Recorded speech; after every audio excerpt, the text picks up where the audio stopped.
Hello, hello, and welcome to Nick Foley UK. And today we're going to have a look at the latest Deep Purple single. Now, I've not heard it yet. I did hear the previous song, and I must admit I quite liked it. So let's get into it.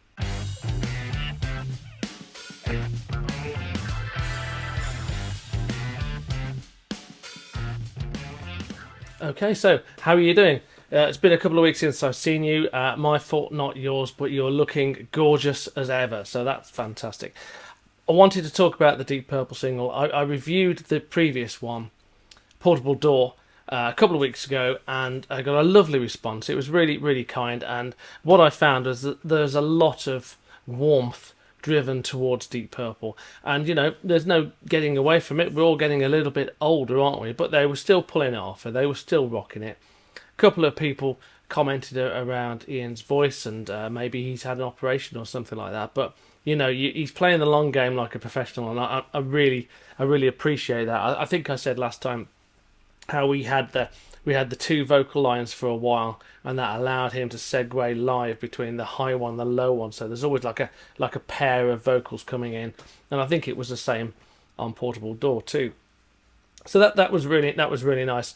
So as soon as I heard there was a new one out, well, nearly as soon, I had a little bit of lurgy on the old throat there, so I've not been able to really speak or record anything lately. But as soon as I found out that there was a new single out, I thought, well, what I'll do is I won't listen to it. I'll wait and I'll listen to it with you. So here I am, little microphone, little iPhone, massive Hammond C3, and we could just go through it, can't we? Have a listen to it together. I mean, why not? And put your comments down below as well. I love the liking and I love the subscribing, but I really do love the comments below because it validates what I'm doing, and it validates the love really for the musicians that I'm either emulating or reviewing, or the instruments that I'm talking about, or any of the hopefully slightly valuable information that I can impart to you should you want it. So if you stumbled across my channel for the first time, then please do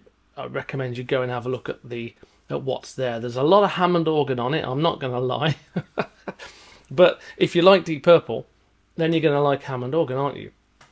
I don't really know any Deep Purple fans who hate Hammond organ. That'd be a bit weird. Anyway, so I thought we'd have a look at a new single, which is called Pictures of You. And it's ironic, isn't it? I thought the last single, Portable Door, sounded a bit like Pictures from Home, or just reminded me of Pictures from Home from the Machine Head album. I mean, it's not a rip-off anyway. It just kind of reminded me.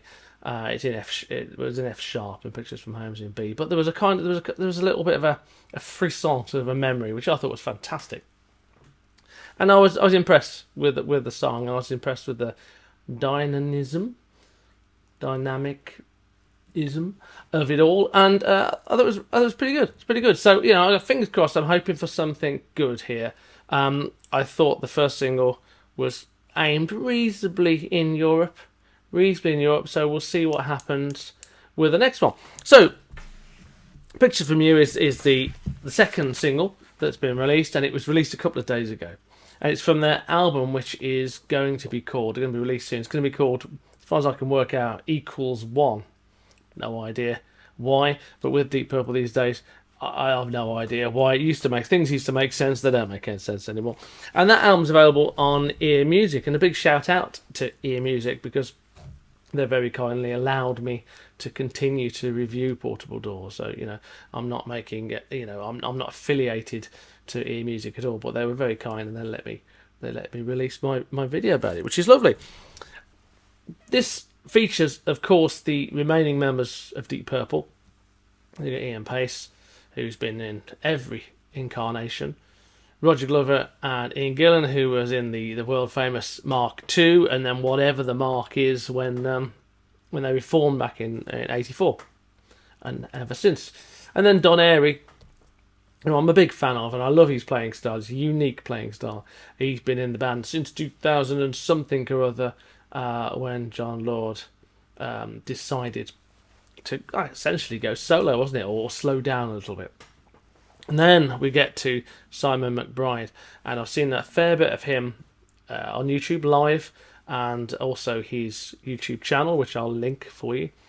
And I'm impressed with him, and I think he's a good fit. All right, Steve Mawson's an amazing player. Joe Satriani also would have been a good fit, and he did, I believe, half a tour and then couldn't get the contracts and the timings to work or whatever. Anyway, there's me blathering on when it's a lovely day outside, so we really should go out and have a bit of that as well, right? So let's have a bit of go.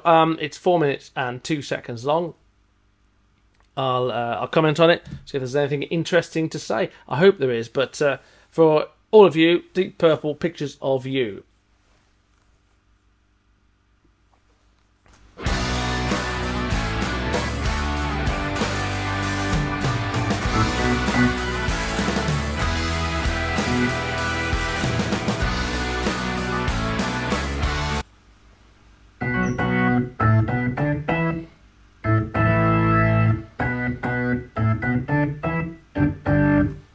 Okay, so we're sat there in B, and it's quite nice, isn't it?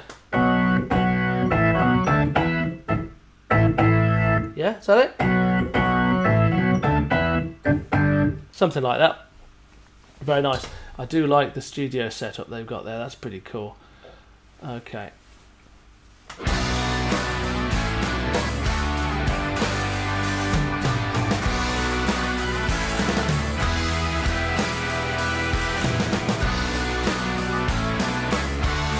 Spinning around camera, I love it. Spinning around camera. A lot of gear that Don Airy's got there. And the old Marshall's come back as well, so presumably that Marshall is running his he's A100 actually there. Plus all the myriad of synths that he's got knocking around as well. There's Simon McBride. That's the guy I was telling you about. I think he's brought a big sort of step forward to the sound. Anyway, let me shut up for a moment so you can hear it.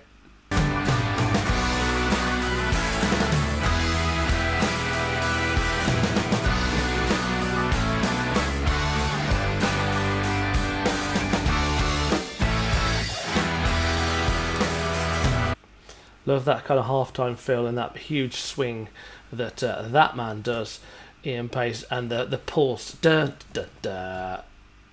Really nice. There you go. I'm picking up a new vibe. It's nothing too much. Antenna says I may be losing my touch. I'm hanging around a beehive. I'm feeling the buzz. Oh, that's interesting. I thought that he double tracked the guitar there. I had a bit of a funny face on because I thought, why is it he's double tracked the guitar? Because I can hear that chicka, chicka. But I don't think it is. I think it's that. I think it's so dun dun dun dun dun dun. I think it's that kind of thing. So on the one ear, the right ear, as my headphones are on, I never get them in the right way. I don't think anybody who's making music really cares about, well, this has to be that person's left ear. But in the one ear, I've got Simon McBride going down, like that. And in the other ear, I've got Don Airy doing the same thing, but on the organ. I'm picking up a new vibe. It's nothing too much. Antenna says I may be nice harmony. I'm hanging around a beehive. I'm feeling the buzz. It's hard to explain. Let's say it's simply because I mean, they're miming. Obviously, they're miming. I don't want to ruin the illusion there, but you could see that Ian Pace is just tickling the whole thing. And you know, I've been there in the studio, and when you're doing a video and you're miming to it, how hard does the drummer hit it? You know, I've been in bands where the drummer doesn't hit it too hard, and I've been in bands where I have permanently damaged my hearing. But what do you think of the verse? Down, digga, down, down. It's all about the rhythm section. That yes, Simon has got a nice riff going on there, but I think the rhythm section's bouncing it along nicely. I'm picking up a new vibe. It's nothing too much. Antenna says I may be losing my touch. I'm hanging around a beehive. I'm feeling the buzz. It's hard to explain. There it was, the chicka chicka. that Don's doing, that it cuts to it slightly out. I think they've used the part in the wrong place, but I can see him doing it. My touch, I'm hanging around a beehive, I'm feeling the buzz. There. It's hard to explain, let's say it's simply because I like the rough, much more than smooth pictures of you. Oh. Hey, like that. Da da da da da da da is very melodic, and then opened out, didn't it? That was nice.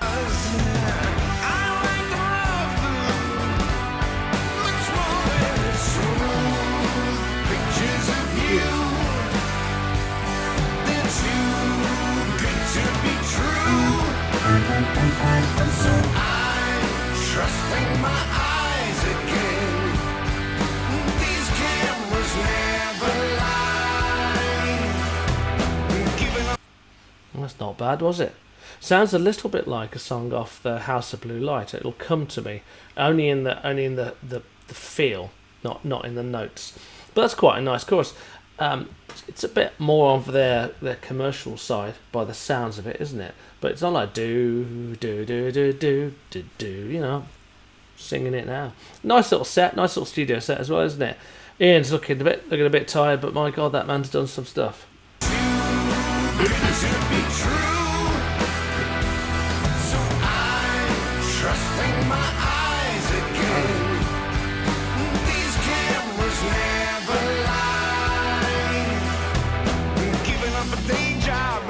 Back to the verse.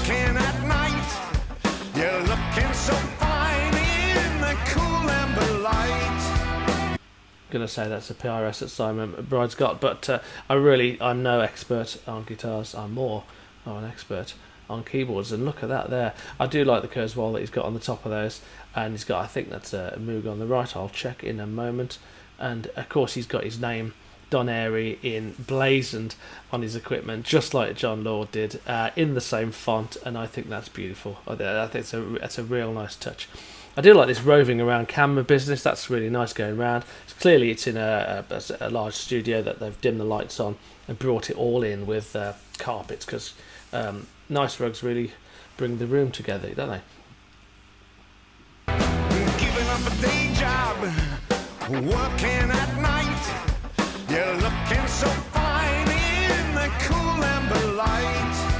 You're running with a new mob. Interesting how he's got the drawbars really low for that.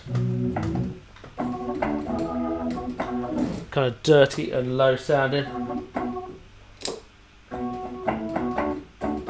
That kind of sound. I like that. That gives him a lot more. That gives him loads of places to go there when he wants to go into the chorus. He can pull out all those drawbars and really give it a bit of lovely histrionics. You're looking so fine in the cool. It sits under the guitar nicely as well. You're running with a new mob, working the crowd. The final result should make it. All those drawbars out now. Forgive me asking, I can't help saying, but what you got there, the price you're paying in the light of day. Ah. What do I see? For what it's worth, seems no better to me. These. Oh, that's nice, isn't it? So we got to the chorus really quickly after the first verse, and now after the second verse they've extended that bridge a little bit, that descending part, which is quite nice. Asking, I can't help saying, but what you got there, the price you're paying in the light of day. What do I see? For what it's worth, seems no better to me. These pictures Nice. of you are too good to be true. I'm using my eyes again. These cameras never lie. That's interesting. So the lie bit, that is the bit that's reminded me is, I think, from Bad Attitude, the first track on House of Blue Light. But that's really interesting how they've extended that bridge to get to the verse, to get to the chorus. And the song, the chorus is pretty simple in structure, but then choruses don't have to be difficult in structure, do they? But they're following a pretty much standard pattern, I think. But very nice. I'm thinking that Marshall, is he using that Marshall, or have they just picked up a Marshall and switched it on and shoved it behind the A100 there, Don? I wonder. I haven't seen him use one for a bit, but there might be.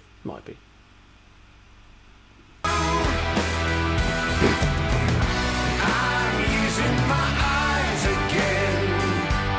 These cameras never lie.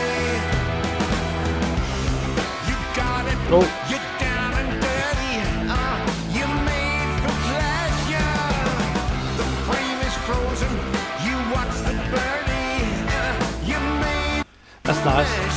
I like that juxtaposed. There's syncopation everywhere there. There's syncopation with the organ and guitar together, and then the bass is opposite the guitar and the drums, and then Ian Gillan is opposite. So listen for that syncopation, which is quite innovative in the what you call the C part, I guess, the middle eight. You got it. You're down and dirty. And the bass. Good. Frozen, you watch the birdie. Yeah. You're made to measure. Look at you now. Nice chord, sir. The real you showing up on your face. Your hair is blowing all over the place. Okay, that's quite nice. Quite a long piece, isn't it, as well, that section. And it straightens up, and even though the guitar part stays sort of roughly the same, the whole band straighten up, those gaps are kind of filled in, and they're letting Ian do his vocals, which are ever so slightly predictable, I think, but I don't want to say that in a negative way, but I can see where he's going. Stand out in a crowd. The real you showing up on your face. Your hair is blowing all over the place.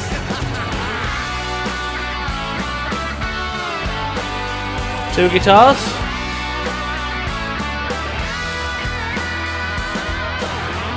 Yeah. Two guitars there. I mean, you've got an organ if you want it. Just saying. It's just in the background. Just leave it there if you want.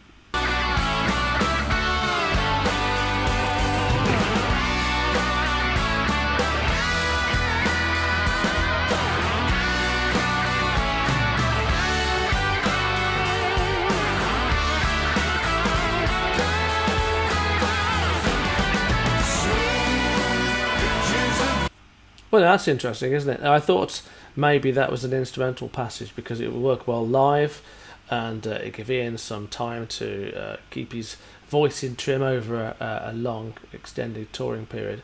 But no, it sounded like the guitar solo was over. It was a melody line and over. And that was what I was saying earlier on about the pitch, really.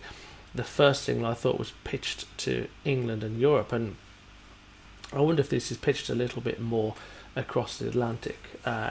Doesn't mean it's cynical. I think there have been cynical pitches before. I think Call of the Wild, for example, on the House of Blue Light, I think that was a cynically written song, in my personal opinion, and could be wrong, what have you, but it was a trashy song that didn't really do anything for me. Let me know if you love that song. Let me know. Write down to best song ever, right? Because I've not met anyone yet who thinks it's the best song ever. But what we've got there then is a brief interlude. It's quite a long bridge, a long middle eight part, and then a brief interlude. But maybe there's a big rocking solo later on. There's a couple of minutes to go, so let's have a listen and see. Look at you now. Stand out in a crowd. The real you showing up on your face. Your hair is blowing all over the place.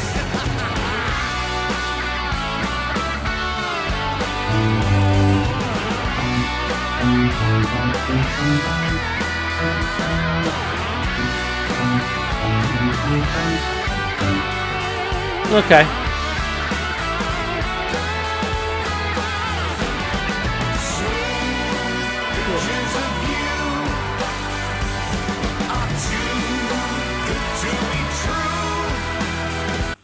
Anyone else getting a double chorus fade out vibe? Pictures of you are too good to be true. So I'm trusting my eyes again. These cameras never lie. That's a nice bit. Ba ba ba ba ba ba. Hello. Now we're going into the middle of War of the Worlds for some reason, but we'll work on that.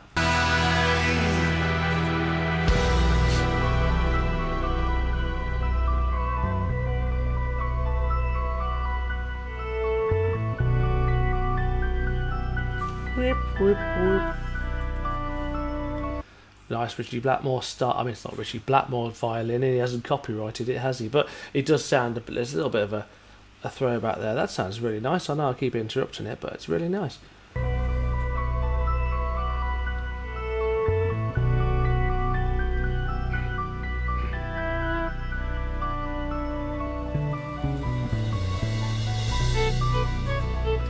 Where's this going?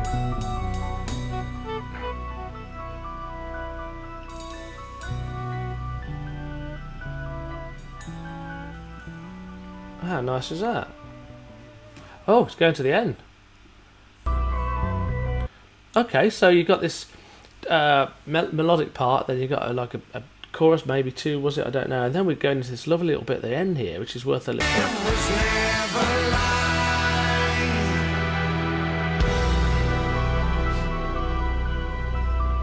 Okay, so it goes to that outro at 3 minutes 25.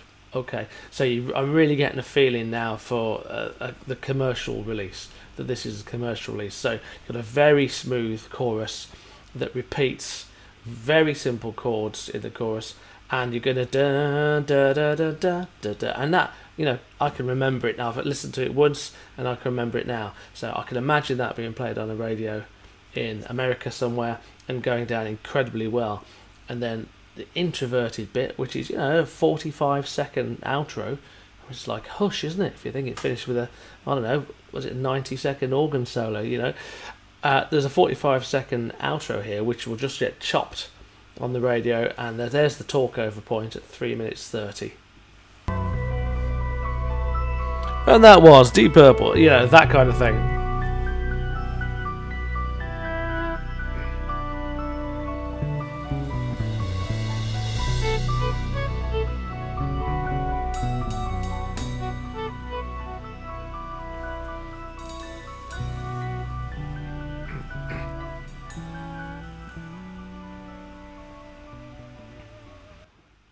Wow, and that's it. So, what do you think? Well, tell me what you think downstairs in the comments. Hello, below in the comments, and also like and subscribe. You know, I do like it when you like and subscribe. I really do, because I get the opportunity to see that what I'm doing is good, and also the more people that subscribe, then the good people at YouTube will then show this video to another set of people. It works in like big bubbles, if you know what I mean, and that's great because other people can get to see it as well, if it's any good.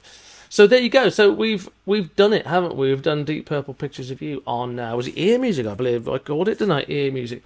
So the second single, there's an album coming out. It's really interesting to see where this is pitched. The first single was very different, I thought, and the second single a bit more commercial, but still holding the edge a bit. Simon McBride doing great. Everyone, well, they're all complete pros, aren't they? And obviously, they're going for it. We're into download income now. I don't think it's going to make them a load of money at all in that respect. Certainly more than I'm going to make sat here. But it is going to help them with the touring and everything else that they're doing. And these guys just don't want to give up. And as Ian Pace said in the 80s and 90s, you know, there's no band pushing us out, so we're going to carry on. And he was surprised he was still doing it in the 90s, because he was expecting the new wave to come and flush them out, and they haven't. In fact, if anything, I think the classic rock wave has got bigger, and there's more classic rock going around. I'm playing in a couple of classic rock bands, as well as everything else that's going on, and maybe I'll update you one of the days about what's going on there. I've had some really nice interactions and some nice visits and nice recording sessions lately. I played Freddie Mercury's piano the other day. Talk about that next time I see you. But for the moment, Deep Purple, Pictures of You. My view, it's commercial. I see what they're doing. I kind of like it. It's not as bad as Call of the Wild was, which I thought wasn't very good. In fact, that House of Blue Light album is troubled for me, possibly in some of the production as well. The MIDI overdubs. They're using the Hammond XB2 to do a solo, which was lovely through a Leslie, but then they took advantage of the MIDI and started adding some bits and bobs on the top, and I think that took away a little bit. I don't think that album gave John Lord the ability to shine as much as he could and he deserved to. But some good stuff on it. Let's see how this goes. When the album comes out, if you want, I'll have a listen with you and we can have a little listen, see what you think. So I hope you've enjoyed this. Hope this has been of use to you. I don't do many reaction videos, but when I do, it's because I want to and because I think hopefully that they'll be interesting. So we'll see you on the flip side. So let me know what you think and I'll see you very soon. Thank you so much. Bye bye.